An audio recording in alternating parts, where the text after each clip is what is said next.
Innovators Lunch, where we explore the future of manufacturing today in Hunter. Today we'll dive into manufacturing, climate techs, and embedded IoT companies. We had a skills gap within the business around our tradesmen.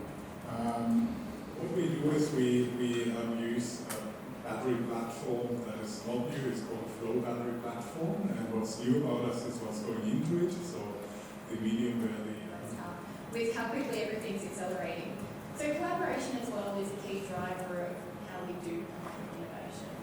I guess do you have a structure within organisations, and probably speaking to yourself, Jeremy, more from a traditional business back then, but we did touch on China, the US, and what implications that is having for us. And we're not heading to Paris today, and we are staying away from Trump, otherwise Friday. They will seek you out whether you're in the back of a shed in Australia or the back of a shed in some other emerging company. So we had a great event today here for Hunter Riff's Advanced Manufacturing Lunch. We had over 80 people, which was one of the largest gatherings we've had. Just shows how strong it is here in Hunter.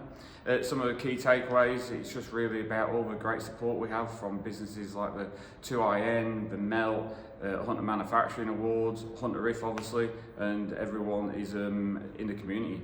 So if you haven't been before, please come along to the next one.